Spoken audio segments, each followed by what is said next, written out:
सम्यक दर्शन का एक अंग है 8 अंगों के अंतर्गत, जिसका नाम है निर्विचिकित्सा अंग। निर्विचिकित्सा अंग का अर्थ होता है मुनिराज के मलिन शरीर को देख करके गिलानी ना करते हुए उनके गुणों से प्रीति करना, उनकी सेवा, वैयवृत्ति, दान आदि देना। यह सब निर्विचिकित्सा अंग का अर्थ हुआ करता है।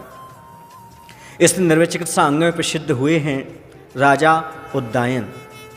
यह कहानी इस प्रकार है कि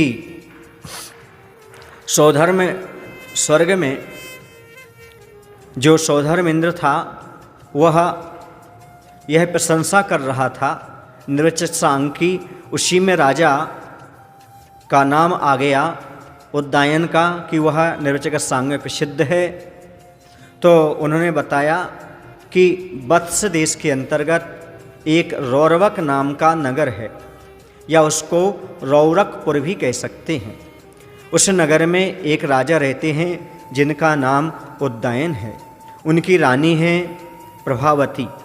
ये निर्विचिकित्सा अंग में बहुत ही बढ़ चढ़ करके हैं, ऐसी प्रशंसा कर रहे थे। तो वहीं पर एक वासुदेव बैठा था। उसने सौधर्म इंद्र से आज्ञा चाही कि क्या मैं मध्यलोक में जाकर के और उनकी परीक्षा ले सकता हूँ।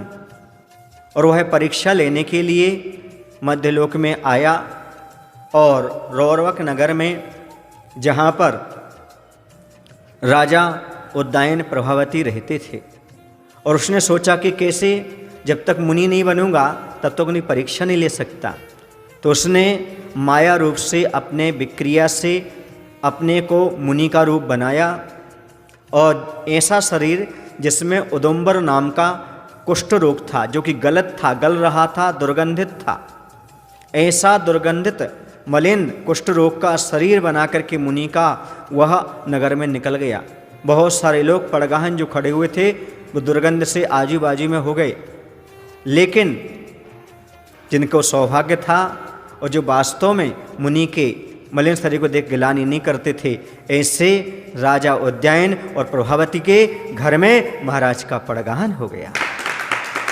और पड़गाहन करके अच्छे से नवदा भक्तिपूर्वक आहार संपन्न होने लगा।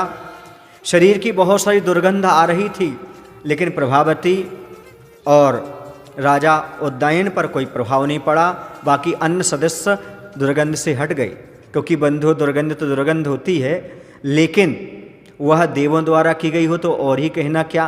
कहते हैं करेला तो कड़वा होता है, पर नीम पर चढ़ा हो तो और ही कड़वा हो जाता है। ऐसे ही ये विक्रिया के द्वारा, देवों के द्वारा ये दुर्गंध और अधिक प्रभावी हो चुकी थी। लेकिन दुर्गंध के भय से सभी लोग दूर हो गए, पर उदयन राजा प्रभावती अच्छे से उनकी परिचर्या करवाते रहे। जब देखा कि तो परीक्षाएं पास होने वाले हैं, तो उसने जो मायावी मुनि बना था उस देव ने उल्टी कर दी। लेकिन उन दोनों ने पूरी उल्टी साफ की, खुद के शरीर की और महाराज के शरीर की भी, और महाराज के चरणों में बैठ कर के और करुण स्वर में बोले, महाराज पता नहीं, वैसे ही आपका स्वास्थ्य ठीक नहीं है, मैंने कौन सा प्रकृति विरुद्ध आहार आपको चला दिया। हाय हाय, मेरे द्वारा विरुद्ध आहार दिया गया। इस प्रकार स्वयं की निंदा करने लगे। राजा को लगा कि आज न जाने कौन से पाप का उदय था जो मुनिराज को ऐसा आहार दे दिया जिससे उन्हें उल्टी हो गई। अंत में देव समझ गया कि ये तो निर्विचिकित्सा अंग में कहीं भी पीछे हटने वाले नहीं, इन्हें गिलानी आने वाली नहीं है, और उसने अपनी माया समेट ली और देव के रूप में प्रकट हो गया। और सारा समाचार राजा को कहा कि स्वर्गों में आपकी प्रशंसा सुनी थी, इसलिए परीक्षा लेने आया था। जैसा मैंने सुना था उससे भी बढ़ कर के हैं आप। और उनके लिए एक ऐसी बीड़ा दे करके गया, वस्त्राभूषण देकर गया, जो बीड़ा जो कि योजनों तक जिसकी आवाज़ सुनाई देती थी, ऐसी बीड़ा दे करके चला गया। और उदयन राजा अपने राज्य करने लगे। एक दिन ऐसा हुआ कि वह घर की छत पर, महल की छत पर टहल रहे थे। आसमान में बादल को देखा और हवा के झोंके में बादल समाप्त हो गया।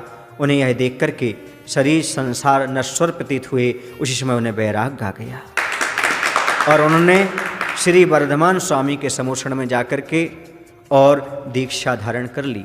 दीक्षा लेकर के उन्होंने उसी भाव से 4 घातीय कर्मों को नष्ट किया, केवल ज्ञान प्राप्त किया और अघातीय कर्मों को नष्ट करके मुक्ति का लाभ प्राप्त कर लिया।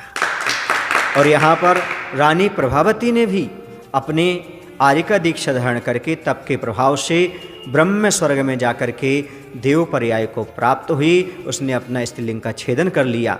धन्य है ऐसे जीव जो मुनियों की सेवा करते हुए आत्मकल्याण कर लिया करते हैं और कभी किसी प्रकार की घृणा और गिलानी नहीं करते। बंधु, इस कहानी से शिक्षा मिलती है हमें मुनि महाराज के मलिन शरीर को देखकर गिलानी ना करते हुए उनकी सेवा व्यक्ति करते रहना चाहिए। यही मोक्ष मार्ग में हमारे लिए सहकारी है। बोलिए महावीर भगवान की जय। आचार्य विद्यासागर जी महाराज की जय।